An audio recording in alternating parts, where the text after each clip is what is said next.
Terima kasih untuk Anda yang masih bergabung bersama dengan kami, dan di segmen ini kita akan review bagaimana jalannya perdagangan di sepanjang hari ini, di mana harga saham gabungan kembali mengalami penguatan signifikan di atas 1% dan level psikologis 6.800-an kembali berhasil ditembus untuk sementara. Dan kami ingatkan kembali Anda masih bisa berpartisipasi di WhatsApp interaktif kami di 0812 di 8788 di 3723 seperti yang tertera di layar televisi Anda nantinya. Dan saat ini kami sudah terhubung melalui Zoom bersama dengan Bapak Octavianus Audi yang merupakan Head of Customer Literation and Education PT Kiwum Sekuritas Indonesia. Kita akan langsung sapa saja Pak Audi. Selamat sore, apa kabar Pak?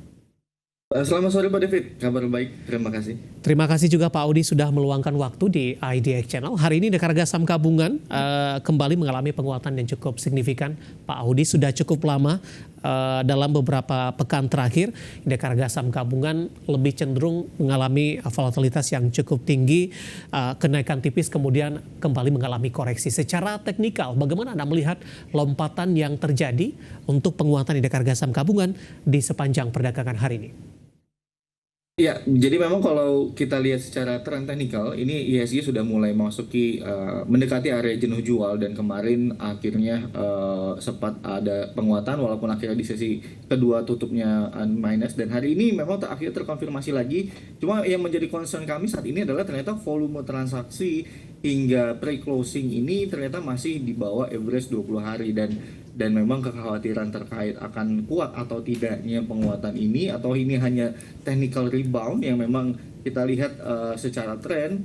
Ini memang beberapa pekan terakhir itu IHSG tertekan oleh dari sektor finance ya, khususnya perbankan yang memang terus terkoreksi, dan hari ini ternyata yang menjadi pendorong juga dari keseluruhan IHSG. Dan ya inilah kekhawatiran kami juga melihat bahwa apakah ini bisa hanya technical rebound aja, atau memang mulai terjadi tendensi adanya pembalikan arah. Tetapi memang terlalu dini kalau kita sebut untuk pembalikan arah. Ya at least tidaknya untuk saat ini IHSG bisa tembus dulu deh 6.880 untuk sampai dengan kita bisa mengindikasikan akan adanya pembalikan arah.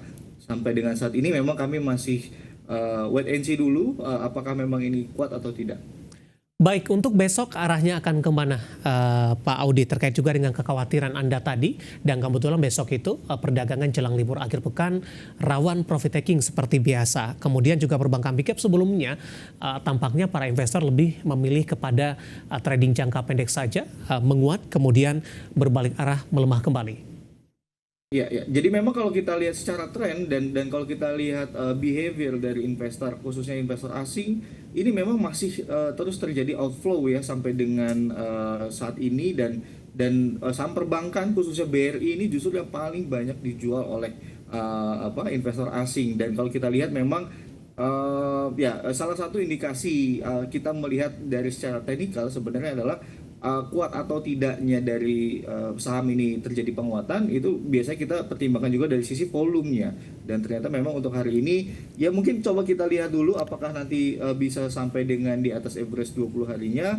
Dan kalau untuk besok sebenarnya kami masih meyakinkan atau meyakini bahwa IHSG masih akan berpotensi menghijau gitu ya, walaupun kita tetap mengantisipasi juga tren atau kebiasaan menjelang akhir pekan itu akan terjadi ya koreksi-koreksi wajar, apalagi hari ini memang terjadi rebound yang cukup signifikan gitu ya dari sektor perbankan, lalu juga dari sektor energi yang memang signifikan mengalami kenaikan. Ya, tetapi untuk besok ya kemungkinan masih menguat, masih ada indikasinya, tetapi memang kuat atau tidaknya atau berlanjutnya apakah hanya jangka pendek saja atau bisa jangka panjang, itu kita masih menunggu konfirmasi ya, at least sampai dengan di 6880. Kalau ternyata besok tersentuh ya saya pikir ini akan menarik, tetapi kalau tidak ya kemungkinan akan terjadi profit taking-nya itu sangat terbuka sekali. Baik, penguatan dari saham-saham perbankan big cap hari ini ada kaitannya tidak Pak kebijakan Bank Indonesia yang hari ini kembali mempertahankan suku bunga acuan di 6,25% meskipun nilai tukar rupiah hari ini juga kembali tertekan di atas 16.400-an Pak Audi?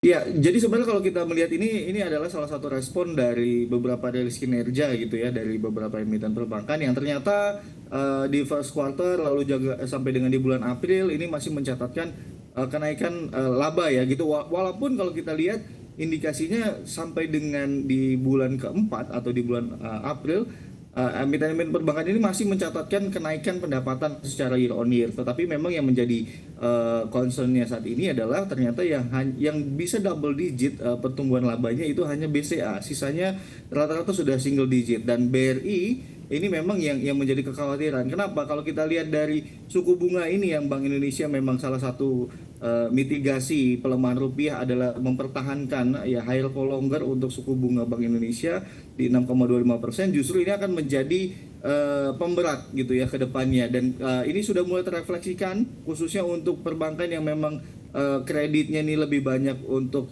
segmen mikro yang memang langsung bersentuhan langsung dengan masyarakat. Dan kita juga perlu ketahui bahwa Indonesia ditopang lebih dari 50% gitu ya, dan UMKM juga menjadi penopang. Tetapi kita bisa balik lagi, semakin panjang suku bunga ini akan tertahan, justru malah akan menjadi sentimen yang negatif untuk emiten-emiten tadi. Ya, walaupun kalau kita tetap meyakini sampai dengan di 6 bulan 2024 perbankan big caps atau 4 bank besar ini masih akan mencatatkan kinerja yang positif gitu. Jadi untuk saat ini memang hanya masih merespon sampai dengan rilis data di bulan keempat. Baik, Pak Audi, langsung saja kita ke BBRI secara teknikal dengan penguatan di atas 3% hari ini.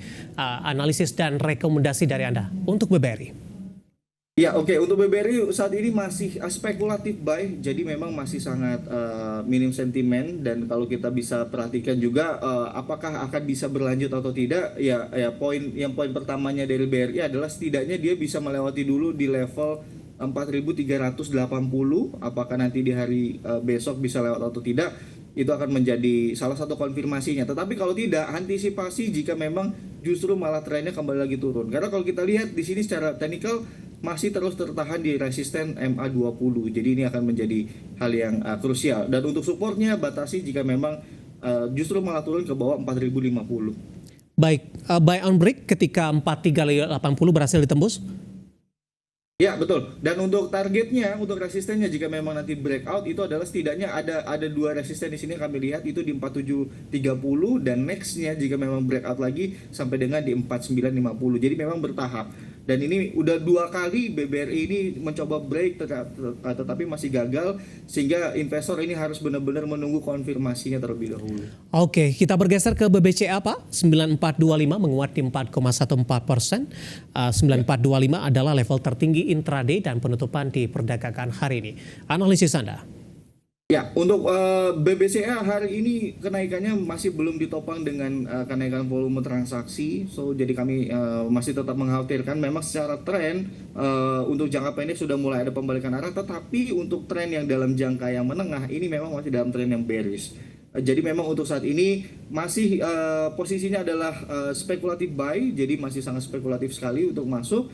Karena ada beberapa resisten yang harus dilewati terlebih dahulu, ya at least setidaknya bisa breakout dulu di 9.500 untuk BBCA. Jadi untuk banking ini rata-rata kami masih memberikan rekomendasi untuk memperhatikan sebagai konfirmasinya dulu gitu ya. Untuk BCA bisa break 9.500, ya kami pikir untuk nextnya sampai dengan di 9.800 sangat terbuka sekali. Tetapi tetap harus diperhatikan dengan volume transaksi yang harus alami kenaikan juga. Dan untuk level supportnya adalah selama masih terjaga di atas 9.050, 9.100, saya pikir untuk BBCA masih cukup menarik untuk di hold. Baik, untuk BMRI, Pak, hari ini juga menguat di 3,48%, 5950. Level konfirmasi berapa yang bisa diperhatikan oleh para investor dan juga trader pasar modal Indonesia?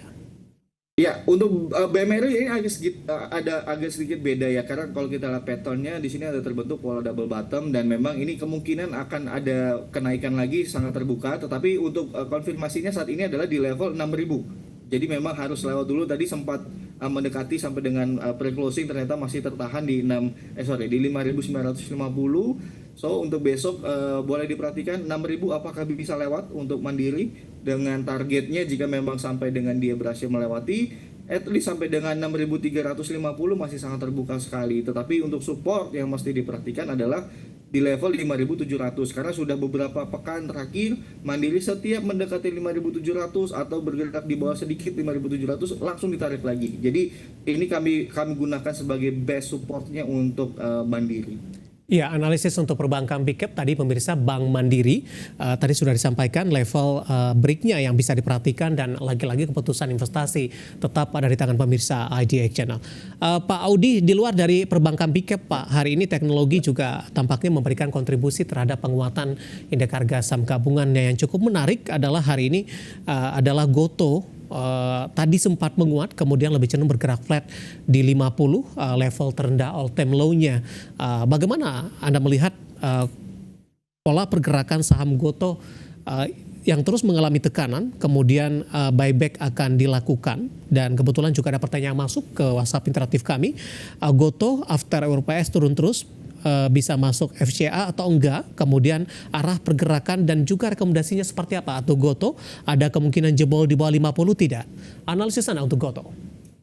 Iya, baik. Jadi memang Gotoh juga salah satu yang sudah kami perhatikan beberapa waktu terakhir, khususnya pasca keluarnya founder dari Gotoh itu sendiri, dan memang kecenderungan tendensinya lebih negatif di respon pasarnya pasca adanya pengumuman tersebut, apalagi sejak RUPS gitu ya, dan memang ini salah satu bentuk, ya kami pikir adalah salah satu bentuk respon dari para investor terkait dengan kejadian atau hal terkait dengan keluarnya para founder ini. Jadi persepsi bahwa kedepannya Gotoh akan seperti apa atau ada peralihan kedepannya dari manajemen baru, ini juga kami pikir akan masih diraba-raba oleh para investor, karena memang sebelumnya sudah menargetkan seperti EBITDA positif, lalu juga pertumbuhan dari sektor yang lainnya. Jadi untuk saat ini memang masih ada keraguan-raguan dari para investor sehingga sahamnya harganya turun sampai dengan di level 50 saat ini. Lalu pertanyaan berikutnya, apakah mungkin sampai dengan full call auction? Ya kalau memang nanti stay di level 50 ya dengan kriteria yang sudah diberikan oleh BI, memang akan ada tendensi ditransaksikan dengan full call auction gitu ya. Terlebih memang apalagi sampai dengan adanya suspend lebih dari 2 hari itu juga akan masuk. Tetapi untuk saat ini kami masih belum bisa melihat sentimen yang cukup menarik. Bisa diperhatikan jika memang sudah bergerak di at least di atas 54, ini sudah mulai ada pembalikan, tetapi kalau belum, ya kami perkirakan masih akan stay di 50. Baik, analisis untuk saham Gotoh dan lagi-lagi keputusan investasi tetap ada di tangan pemirsa IDX Channel. Pak Audi, kita hold terlebih dahulu, saya akan coba sampaikan update penutupan perdagangan di sesi kedua hari ini pemirsa, di mana indeks harga saham gabungan masih mempertahankan posisinya di zona hijau dengan menguat di 1,37% dan level penutupan hari ini di 6.819,321 dengan level tertinggi di sepanjang perdagangan hari ini di 6.825,555. Langsung saja kita ke grafis yang pertama, kita akan coba lihat seperti apa penutupan dari beberapa indeks lainnya di perdagangan di sesi kedua hari ini. Dapat Anda saksikan grafis di layar televisi Anda pemirsa. MNC 36 menguat di 2,22%, Jakarta Islamic Index menguat tipis di 0,09%. Sementara LQ45 menguat signifikan seiring dengan penguatan indeks harga saham gabungan di 1,81%. Rotasi pergerakan sektoral, transportasi dan logistik memimpin penguatan di 1,55%, infrastruktur juga menguat di 1,51%, properti tertekan di 0,18%, konsumsi primer melemah tipis di 0,09%. Selanjutnya kita akan coba lihat saham-saham yang hari ini mengalami penguatan signifikan dan menjadi penopang indeks harga saham gabungan yang masuk ke dalam deretan top gainers. Tadi pun juga sempat kita ulas pemirsa, didominasi oleh saham-saham perbankan big cap. BBRI menguat ke 4270, BBCA di 9425, BMRI di 5950, dan BBNI di Rp4.400 per sahamnya. Kemudian saham-saham yang hari ini menjadi pemberat untuk indeks harga saham gabungan, dari barang baku ada Aman Mineral tertekan di 11.775, PAMG tertekan ke 71, PTRO melemah ke 8150, dan ESA juga tertekan di Rp765 per sahamnya. Updatean penutupan perdagangan di sesi kedua dan semoga bisa menjadi salah satu referensi untuk Anda, terutama dalam menghadapi perdagangan esok jelang libur akhir pekan.